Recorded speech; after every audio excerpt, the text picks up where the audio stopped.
Hi, எல்லாரும் எப்படி இருக்கீங்க? நல்லா இருக்கீங்களா? இன்னைக்கு நாம I'm part timer for the gods episode 4 தான் பார்க்க போறோம். இந்த மான்வா வேற லெவல்ல ரொம்ப இன்ட்ரெஸ்டாவே இருக்கும். அதனால எக்காரந்து கொண்டோ வீடியோவை ஸ்கிப் பண்ணாம முழுசா பாருங்க. வீடியோ உங்களுக்கு பிடிச்சிருந்தனா சேனலை சப்ஸ்கிரைப் பண்ணி ஒரு லைக் தட்டி விட்டுருங்க. சரி வாங்க, டைம் வேஸ்ட் பண்ணாம டைரக்டா நம்ம எபிக்குள்ள போவோம்.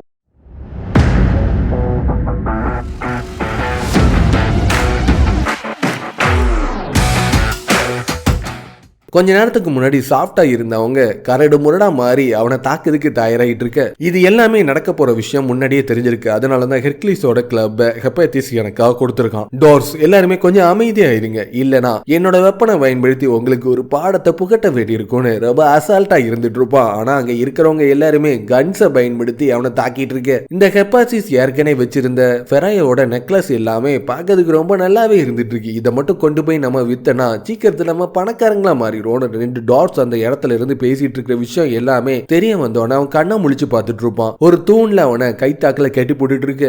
நம்ம தாக்குன தாக்குதுல இவன் எந்திக்கவே மாட்டான்ல நினைச்சோம். ஆனா இவன் இப்படி டக்குன்னு எந்திப்பான்னு நினைச்சு கூட பார்க்கல. கொஞ்சம் கூட உங்களுக்கு பயமாவே இல்லையா? ஒலிம்பஸ்ல இருக்கிற 12 மெயின் கடவுள்ல ஒரு ஆளா இருக்கிற ஹெப்பாத்திஸோட பொருளை நீங்க எடுத்தது மட்டும் இல்லாம இந்த இடத்தையே நீங்க உருக்குலைச்சிட்டு இருக்கீங்க. இந்த விஷயம் மட்டும் ஹெப்பாத்திஸுக்கு தெரிஞ்சா நீங்க என்ன பண்ணுவீங்க? இதுதான் உங்களோட கடைசி சான்ஸ். உடனே என்ன ரிலீஸ் பண்ணுங்க, இல்லனா ரொம்ப தப்பான விஷயம் எல்லாமே இந்த இடத்துல நடந்துரும். நீ என்ன எங்களை பயமுறுத்திட்டு இருக்கியா? ஹெப்பாத்திஸ் மேலாம் எங்களுக்கு எந்த ஒரு பயமும் இல்ல. அப்படி எங்களுக்கு பயம் இருந்துச்சுன்னா பிகினிங்ல இருந்து இந்த மாதிரி எதுவுமே நாங்க பண்ணிருக்கவே மாட்டோன்னு அந்த 2 டார்ஃபுமே விழுந்து விழுந்து சிரிச்சிட்டு இருக்க. பிரதர், எல்லா வேலையும் முடிஞ்சிட்டு நம்ம இங்க இருந்து கிளம்புறதுக்கான டைம் வந்துட்டு, போகிறதுக்கு முன்னாடி இவனுக்கு ஒரு பாடத்தை புகட்டியே ஆகணும்னு அவங்க திருப்பி அவனை கண்ணை பயன்படுத்தி சூடதுக்கு தயாராகிட்டு இருக்க. கண்டிப்பா இதுக்காக நீங்க அனுபவிச்சே தெரிவிங்க. எனது நம்ம அனுமதிக்க போறாமா? இவன் எதுக்காக இந்த மாதிரி காமெடி பண்ணிட்டு இருக்கான்னு திருப்பி நக்கலா சிரிச்சிட்டு இருக்க. அவன் அவனோட கயிறை அவுத்தது மட்டும் இல்லாம ஹெர்குலிஸோட கிளப்பை பயன்படுத்தி அவங்க 2 பேரையும் தம்சம் பண்ணி கைத்தாக்குல கட்டி போட்டுட்டு இருப்பான். வயலன்ஸ்ல ஈடுபடாத என்னையே நீங்க வயலன்ஸ்ல ஈடுபடுத்துவீங்க நான் கொஞ்சம் கூட நினைச்சு பார்க்கவே இல்லைன்னு ஏற்கனவே அவன் ஒரு சோட அவனோட சட்டப்பைக்குள்ள வச்சுதான் கொண்டு வந்திருப்பான். அதை பயன்படுத்தி தான் அந்த கைத்து எல்லாத்தையுமே அவுத்திருப்பான். அவன் கடைசியா போன அந்த மினாட்டியோரோட டஞ்சன்ல நீ எப்பவுமே உன் கூட ஒரு சோட வச்சுக்கோ, அதான் உனக்கு சேஃப்டியா இருக்கும்னு அவங்க கிட்ட சொன்னது ஞாபகம் வந்தோன அடுத்த வாட்டி நான் அவனை பார்க்கும்போது கண்டிப்பா அவன்கிட்ட நான் தேங்க்ஸ் சொல்லியே ஆகணும்னு அவன் அடுத்தது அங்க இருந்து கிளம்பிட்டு இருக்கு. காய்ஸ், என்னோட வேலை எல்லாமே முடிஞ்சிட்டு அங்க இருக்கிற மினரல்ஸ் எல்லாத்தையுமே ஒரு பெட்டியில அடைச்சு அவங்க அங்க இருந்து கடத்திட்டு கொண்டு போறதுக்கு தயாராகிட்டு இருக்கு. நம்ம பாஸா இருக்க ரெட் பீஸ்ட் நம்ம கிட்ட ஏதோ சொல்லணும்னு ஆசைப்படுறாங்க. எல்லாருமே ஒன்னா சேருங்க. நம்ம மவுண்டன்ல வாழ்ற ரொம்பவும் தைரியமான பவர்ஃபுல்லான வாரியர்ஸா இருக்கிற நம்ம ரிவார்ட்ஸுக்காக தான் நம்ம வாழக்கூடியவங்க. ஆனா நம்மளுக்கு எந்த ஒரு பெருமையும் இல்லாம இங்க நம்மள ஒரு அடிமை மாதிரி தான் நடத்திட்டு இருக்காங்க. அதனால ஹெப்பாத்திஸ்க்கு எதிராக நம்ம பழி வாங்கிறதுக்கான டைம் வந்துட்டுன்னு எல்லாருமே ஒன்னா சேர்ந்து கோஷம் போட்டுட்டு இருக்க. கைஸ், நீங்க எல்லாருமே நல்லா இருக்கீங்களான்னு ரொம்ப ஜாலியா வந்து அவங்க கிட்ட வந்து கேட்டுட்டு இருக்க. சாஃப்டா இருந்தவங்க திடீர்னு பேய் மாதிரி மாறி அவங்களோட கண்ணை பயன்படுத்தி தாறுமாற அவனை சுட்டு வீழ்த்திட்டு இருக்க. எப்படியோ நம்மளோட கஸ்டடியில இருந்து இவன் தப்பிச்சு வந்துட்டான். லோ கிளாஸ் காடா இருக்கிற நீ இங்க இருந்து தப்பிச்சு போறதுக்கு வாய்ப்பே இல்ல. லோ கிளாஸ் காடா இருக்கிற உனக்கும் இதுக்கும் எந்த ஒரு சம்மந்தமும் இல்ல. ஹெப்பாத்திஸை தான் நாங்க பழி வாங்கணும்னு ஆசைப்படுறோம். அதனால உனக்கு ஒரு ஆப்ஷன் கொடுக்கலாம் நான் முடிவு பண்ணிருக்கேன். இது எல்லாத்தையுமே பார்த்துட்டு நீ எங்க கூட சேர்ந்துரு, இல்லனா எதுவுமே நடக்காத மாதிரி இங்க இருந்து போயிரு, இல்லனா உனக்கு தான் பெரிய பிரச்சனை ஏற்படுறதுக்கு அதிகமான வாய்ப்பு இருந்துட்டு இருக்கு. நான் மட்டும் இந்த இடத்தை விட்டு இப்போ ஓடி போயிட்டேனா என்னோட ரெப்புடேஷன் எல்லாமே மொத்தமா காணாம போயிரும். அதுக்கப்புறம் அவங்க 2 கடவுளும் என்ன கொஞ்சம் கூட மதிக்கவே மாட்டாங்க. அது மட்டும் இல்லாம ஃபியூச்சர்ல நான் பார்ட் டைம் ஜாப்பை பண்ணவே முடியாது. எனக்குன்னு எந்த ஒரு ஏபிலிட்டியும் கிடைக்கிறதுக்கு வாய்ப்பே இல்லை. எனக்கு இப்போ இருக்கிற ஒரே ஒரு ஆப்ஷன்னா ஒன்னு இங்க இருந்து நான் ஓடி போகணும், இல்லனா ஹெப்பாத்திஸ் கையால நான் கொல்லப்படணும். இதை தவிர எனக்கு இப்போ வேற வழியே இல்லைன்னு அவனும் அவங்க கிட்ட சரணடையதுக்கு தயாராகிட்டு இருப்பான். ஒவ்வொரு வாட்டி அவன் லோ கிளாஸ் கார்டுன்னு சொல்லிட்டு அவன் சொல்லி அவனை கேவலப்படுத்தினது எல்லாமே நம்ம ஹீரோவுக்கு கோபத்தை உண்டாக்கிட்டு இருக்கும். நான் உங்ககிட்ட ஒரு விஷயத்தை கேட்கணும்னு ஆசைப்படுறேன். நீங்க எல்லாருமே ஹெப்பாத்திஸோட பார்ட்னர்ஸ் தானே? எதுக்காக இந்த மாதிரி பண்ணிட்டு இருக்கீங்க? ஹெப்பாத்திஸ்க்கு மட்டும் இந்த விஷயம் தெரிஞ்சிச்சுன்னா பெரிய பிரச்சனையும் உண்டாக்கும். ஒலிம்பஸோட 12 கடவுள்ல கிரேட் மாஸ்டர் கிராஃப்ட்ஸ்மேனா இருக்கிற ஹெப்பாத்திஸ் கண்டிப்பா கோபத்துல உங்க எல்லாரையுமே எரிச்சு சாம்பலாக்குறது மட்டும் இல்லாம உங்களோட எலும்பு எல்லாத்தையுமே செர்பிரஸ்ட கொடுத்து திங்கி விட்டுருவோம். அதனால நீங்க உடனே உங்களோட போக்கு எல்லாத்தையுமே கைவிடுறதா உங்களுக்கு நல்லது. உனக்கு எவ்வளவு தைரியம் எங்களை பார்த்து அந்த மாதிரி பேசிருப்பேன்னு ஒருத்தன் கண்ணை எடுத்து அவன் வாயிலே சுடதுக்கு தயாராகிட்டு இருக்க. கொஞ்சம் நீ அமைதியா இரு. இவன் கொஞ்சம் ஓவராவே பேசிட்டான். கிரேட் மாஸ்டர் கிராஃப்ட்ஸ்மேனா இருக்கிற ஹெப்பாத்திஸ் அவனை பத்தி உனக்கு எதுவுமே தெரியாது. உதாரணமா சொல்லணும்னா ஒரு திருட்டு பையன் அவனை கரெக்டாவே சொல்லலாம். ஹெப்பாத்திஸ பத்தி நான் ஒரு முக்கியமான ஒரு விஷயத்த உன்கிட்ட நான் சொல்லியே ஆகணும். ஃபர்ஸ்ட் அவங்க வெப்பன்ஸை உருவாக்குனதை பார்த்தோன்னா ஹெப்பாத்திஸ்க்கு பிடிச்சோன்னு அவங்கள கூட்டிட்டு அவனோட இடத்தை நோக்கி கூட்டிட்டு வந்திருப்பான். ஃபர்ஸ்ட் அவன் எங்களுக்கு என்ன சொன்னானா, ஒரு வாரத்துக்கு 5 நாளைக்கு தான் வேலை, எங்களுக்கு தேவையான பே எல்லாத்தையுமே கொடுத்துட்டு மீதி 2 நாளும் ஃப்ரீ டைமா எங்களுக்கு விடுறதா தான் சொன்னான். அது எல்லாத்தையுமே கேட்டுட்டு தான் வந்தோம். ஆனா கடைசியில போக போக தான் நாங்க உருவாக்கி கொடுத்த எல்லாத்தையுமே அவன் வித்தது போக எங்களை ஒரு அடிமை மாதிரி நடத்தினான்னு சொல்ற விஷயமே எங்களுக்கு தெரிய வந்துச்சு. அது எல்லாமே எங்களுக்கு தெரிய வந்தோடனே நாங்க வேலை பார்க்கறது எல்லாத்தையுமே உடனே நிறுத்தி ஹெப்பாத்திஸை எப்படியாச்சும் பழி வாங்கணும்னு சொல்லிட்டு தான் ஆசைப்பட்டு தான் இந்த மாதிரிலாம் நாங்க பண்ணிட்டு இருக்கோம். இப்ப எங்க மனசுல வெறும் பழி வாங்குற எண்ணம் மட்டும்தான் இருந்துட்டு இருக்கு. நீங்க சொல்றது எனக்கு நல்லாவே புரியுது. தன்னோட முதலாளி தன்னை விடவும் எல்லா விதத்திலையும் பெருசாவும் அதிகமான செல்வத்தோட இருக்கிற விஷயத்தை எல்லாத்தையுமே நீங்க பார்த்தோன்னே உங்க மனசு இந்த மாதிரி குப்பையா மாறுறது ஒன்னும் சாதாரண விஷயம் தான் சொன்னானே. உனக்கு எவ்வளவு தைரியம் எங்களை பார்த்து அந்த மாதிரி சொல்லியிருப்பேன். எல்லாருமே ரவுண்டு கட்டி அவனை தாக்குறதுக்கு தயாராயிட்டு இருக்க.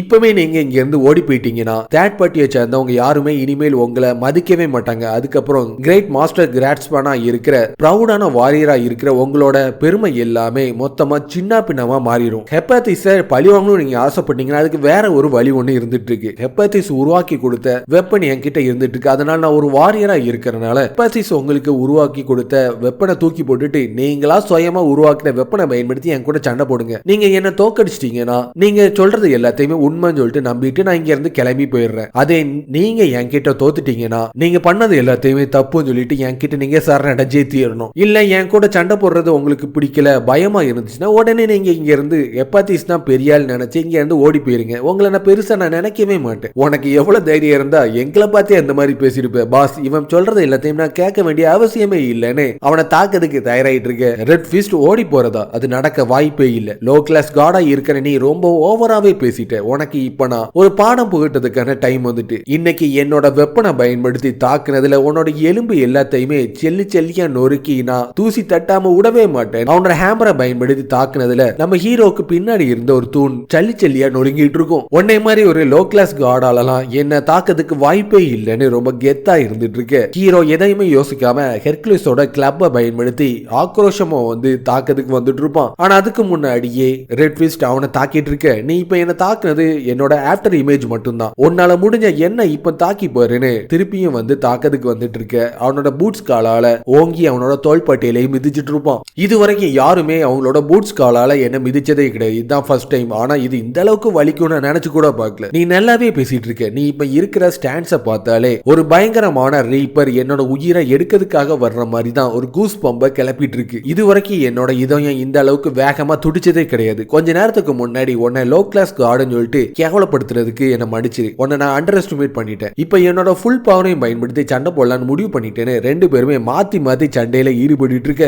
ரெட் ஃபிஸ்டோட ஹேமர் நம்ம ஹீரோவோட ஹெர்குலிஸ் கிளப் மேல ஒவ்வொரு வாட்டியும் தாக்க தாக்க அதுல இருந்து ஒரு சவுண்ட் ஒன்னு வெளிப்பட்டு இருக்கும். இந்த சவுண்ட் எல்லாத்தையுமே கேட்கும் போது அயனோட சவுண்டை ஏற்படுத்திட்டு இருக்கு. பிளாக் ஸ்மித்தா இருக்கிறவங்களால மட்டும்தான் இதை புரிஞ்சுக்க முடியும்னு ஏற்கனவே ஃபர்ஸ்ட் டைம்ல ஹெப்பாத்திஸ் அவங்களோட இடத்தை நோக்கி கூட்டிட்டு வந்தது அவனுக்கு ஞாபகம் வந்துட்டு இருக்கும். கிணத்துல இருக்கிற தவளை உலகத்தை சுத்தி பார்க்கறதுக்காக வெளியே வந்து அவங்க எந்த அளவுக்கு சந்தோஷப்படுவாங்களோ அந்த அளவுக்கு ஒரு எமோஷன்ல ஃபீல் ஆகுறது மட்டும் இல்லாம அவங்க கையால ஃபர்ஸ்ட் டைம்ல அதிகமான ஸ்வாட்ஸையும் வெப்பன்ஸையும் உருவாக்கி இருப்பாங்க. அது எல்லாமே அவனுக்கு ஒரு வகையில சந்தோஷத்தை ஏற்படுத்தியிருக்கும். ஆனா நாள் போக்குல அதுவே ஒரு பொறாமையா மாறி அவங்க ரிவெஞ்ச் எடுக்கணும்னு சொல்ற பேர்ல அவங்களோட கிராட்ஸ்மேன் வேலையை மொத்தமா அவங்க கைவிட்டது எல்லாமே ஞாபகம் வந்தோடனே தன்னோட தப்ப உணர்ந்த உடனே அவன் கையில இருக்கிற ஹேம்பரை கீழே போட்டுட்டு தோல்வியை ஒத்துக்கிட்டு நின்னுட்டு இருப்பான். ஹீரோ ஆக்ரோஷமா அவனை தாக்க வந்துட்டு இருக்க. ஹெப்பாத்திஸ் கரெக்டா அந்த இடத்தை நோக்கி வந்து ஹெர்குலிஸோட கிளப்பை தடுத்து நிறுத்திட்டு இங்க என்ன நடந்துட்டு இருக்கு நான் தெரிஞ்சுக்கணும்னு ஆசைப்படுறேன். நீங்க சண்டை போடணும்னு ஆசைப்பட்டீங்கன்னா தாராளமா சண்டை போடுங்க. எதுக்காக தேவையில்லாம இந்த இடத்தையே உருக்குலைச்சிருக்கீங்க. அதுலயும் முக்கியமா இங்க இருக்கிற மினரல்ஸ் எல்லாத்தையுமே எதுக்காக நீங்க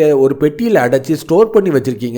எந்த ரீசனுக்காக இதை பண்ணீங்கன்னு கொஞ்சம் சொல்ல முடியுமா? என்னோட ட்ரைபை சேர்ந்தவங்களுக்கும் இதுக்கும் எந்த ஒரு சம்பந்தமும் இல்ல. இது எல்லாத்தையுமே நான் தான் பண்ணேன். இது எல்லாத்துக்கும் முக்கியமான காரணமே நான் தான். நான் இது எல்லாத்தையுமே திருடதுக்காக தான் பண்ணேன்னு சொல்லி முடிக்கிறதுக்குள்ள ஹீரோ அவனை தடுத்து நிறுத்திட்டு என்ன மன்னிச்சிருங்க, இது எல்லாத்தையுமே பண்ண சொன்னதே நான் தான். இது உங்களுக்கு ஞாபகம் இருக்கான ஃப்ரையோட நெக்லஸ் எடுத்து கையில கொடுத்துட்டு நான் ஃபர்ஸ்ட் இங்க வந்திருக்கும் போது இது காணாம போச்சுன்னு சொன்னீங்க. கேப்டன் ரெட் ஃபிஸ்ட் தான் இதை எனக்காக கண்டுபிடிச்சு கொடுத்தாங்க. அவரோட உடம்பு ரொம்ப சின்னதா இருக்கிறதுனால மூளை முடுக்க எல்லா இடத்துலயும் தேடி எல்லாத்தையுமே ஒதுங்க வச்சுதான் இதை நாங்க கண்டுபிடிச்சோம். ஆனா உண்மையே சொல்லணும்னா ரெட் ஃபிஸ்டோட காட்ஸா இருக்கிற அவங்க ரெண்டு பேர்கிட்டையும் தான் அதை செயினா கொடுத்துருப்போம். இந்த விஷயம் மட்டும் ஹெப்பாத்திஸுக்கு தெரிஞ்சிச்சுன்னா நான் மட்டும் இல்ல என்னோட டீமை சேர்ந்த எல்லாருமே மாட்டிக்கிடும். அவ்வளவுதான் கதை முடிஞ்சிட்டுன்னு பார்த்துட்டு இருக்க. நீ இந்த இடத்தை பாதுகாத்தது மட்டும் இல்லாம ஃப்ரையோட நெக்லஸை நீ கண்டுபிடிச்சு கொடுத்துருக்க. யூ உண்மையிலேயே நீ ஒரு நல்ல வேணு நல்லாவே புரிய வச்சுட்ட. இதனாலதான் தோருக்கு உன்னை ரொம்பவுமே பிடிச்சிருக்கு. கொஞ்ச நாளைக்கு முன்னாடி வரைக்கும் பிளாக் ஸ்மித்தோட வேலை எல்லாத்தையுமே விட்டுட்டு மோட்டிவேஷனே இல்லாம நீங்க இருக்கீங்கன்னு நினைச்சு நான் ரொம்ப கவலைப்பட்டேன். ஆனா இந்த ஹேமரை பயன்படுத்தி ஹெர்குலிஸோட கிளப் கூட சேர்ந்து நீங்க ரெண்டு பேரும் சண்டை போட்ட சவுண்டு ஒலிம்பஸோட மவுண்டைன் வரைக்கும் கேட்டுச்சு. ஆனா இதுல எந்த ஒரு ஸ்கிராச்சும் இருக்கிற மாதிரி தெரியவே இல்லை. இதே மாதிரி எனக்கு அதிகமான ஹேமரை நீங்க பண்ணி கொடுக்க முடியுமான்னு கேட்டோன்னே அவங்களோட தப்பு எல்லாத்தையுமே உணர்ந்து அவங்க கூட சேர்ந்து வேலை பார்க்கறதுக்கு தயாராயிட்டு இருக்க. மவுண்டைன் கார்டு, என்னோட இடத்தை நீ பாதுகாத்தது மட்டும் இல்லாம காணாம போன ஃப்ரேயாவோட நெக்லஸையும் எனக்கு கண்டுபிடிச்சு கொடுத்து என்னோட மென்ஸையும் இப்போ எனக்கு கரெக்டா கொடுத்தனால அதனால உனக்கு ஒரு பிரசன்ட் கொடுக்கணும்னு ஆசைப்படுறேன்னு ஒரு கிஃப்ட் பாக்ஸை எடுத்து காட்டுறத பார்த்தோன்னே டபுள்எஸ் ரேங்க்ல இருக்கிற கொஸ்டை நான் கிளியர் பண்ணனால ரிவார்டா ஹெர்குலிஸோட கிளப்பை கொடுக்கறது மட்டும் இல்லாம இப்போ இவன் கொடுக்கிற இந்த பாக்ஸ் என்னன்னே தெரியல. ஏன்னு திறந்து பார்த்தனா பேபி ஃபாக்ஸா இருக்கிற ஒரு மான்ஸ்டர் குட்டி ஒண்ணு அதுல இருந்துட்டு இருக்கும். வெறும் மான்ஸ்டர் தானான்னு அசால்ட்டா பார்த்துட்டு இருக்க. ஒரு மேஜிக்கல் வேட்ஸ் அது காதுல சொன்னோன்னே டக்குன்னு அது ஒரு ஓவர் பவரான லெஜெண்டரி ஸ்வாடா மாறிட்டு இருக்கும். என்னது, மான்ஸ்டர் ஒரு ஸ்வாடா மாறிட்டா? இது வெறும் ஸ்வாடு மட்டும் கிடையாது. ஸ்வாடாவோ சைட்டாவோ ஸ்பியராவோ யூனிவர்ஸ்ல இருக்கிற எந்த வெப்பனாவும் மாறி இதை யூஸ் பண்ற வீல்டரோட சைஸுக்கு மாறக்கூடிய பவர் இதுக்கு இருந்துட்டு இருக்கு. இதனாலதான் இத காடஸோட ட்ரெஷர்னே சொல்லுவாங்க. என்னதான் இது இன்கிரெடிபிளா இருந்தாலும் உனக்கு தான் இதை பிடிக்கலன்னு சொல்லிட்டு இல்ல, வேற வழியே இல்ல. நான் டார்ஸ் கிட்டயே இதை கொடுக்கலான்னு முடிவு பண்ணிட்டேன். சார் ஹெப்பாத்திஸ், நீங்க அன்போட எனக்கு ஒன்னு கொடுக்கும் போது நான் எப்படி இதை வேண்டான்னு சொல்ல முடியும்? இதை நான் நல்லபடியா பாத்துக்கிறேன். அது பார்க்கறதுக்கே ரொம்ப ஒயிட்டாவும் ஃபிளஃபியாவும் இருந்தோன்னே அதுக்கு ஸ்னோ ஒயிட்னு பேர் வச்சுட்டு இருப்போம். என்னோட வேர் ஹவுஸ்ல நிறைய குப்பைகள் இருந்துட்டு இருக்கு, அதையும் நீ எடுத்துட்டு போனேன். எனக்கு இப்ப வேலை இருக்கு, உன்னை அப்புறமாட்டி பார்க்க நாங்க இருந்து கிளம்பிட்டு இருக்கேன். பார்த்தா அந்த இடத்துல இருக்கிற குப்பைகளா இருக்கிற எல்லாத்தையுமே மூட்டை முடிச்சு கட்டிட்டு அவன் அங்க இருந்து கிளம்புறதுக்கு தயாராயிட்டு இருப்போம். எதுக்காக? எங்களுக்காக நீ போய் சொல்லி எங்களை காப்பாத்தினு கொஞ்சம் நான் தெரிஞ்சுக்கலாமா? என்னோட பாஸ்ட் லைஃப்ல நான் இருந்ததையும் இப்ப நீங்க இருந்ததையும் கணக்கிட்டு பார்க்கும்போது நம்ம ரெண்டு பேருமே பார்க்கறதுக்கு ஒரே மாதிரி தான் இருந்தோம். அதை எல்லாத்தையுமே இப்ப நீங்க மறந்துருங்க. ஹெப்பாத்திஸை நீங்க நல்லபடியா பாத்துக்கோங்கன்னு அவன் அங்க இருந்து கிளம்பிட்டு இருப்பான். எங்களோட ட்ரைபை சேர்ந்தவங்க பண்ண தப்ப யாராலையும் மன்னிக்கவே முடியாது. ஆனா ஒரு நாள் இல்ல ஒரு நாள் உனக்கு நாங்க உதவி பண்ணி எங்களோட கலங்கத்தை நாங்க தொடச்சே தீருவோம். நீ பண்ண எல்லாத்துக்குமே ரொம்ப நன்றின்னு நன்றி சொல்லிட்டு இருப்போம். இதோட இந்த எபிசோடு முடிஞ்சிரும். இந்த வீடியோ உங்களுக்கு பிடிச்சிருக்குன்னு நம்புறேன். அப்படி பிடிச்சிருந்தனா ஒரு லைக்கை தட்டி விட்டுருங்க. அப்படியே உங்களோட ஃபேமிலி ஃப்ரெண்ட்ஸுக்கு வீடியோவை ஷேர் பண்ணி சப்போர்ட் பண்ணுங்க. அடுத்த ஒரு சூப்பரான வீடியோவில் பார்ப்போம். பாய்.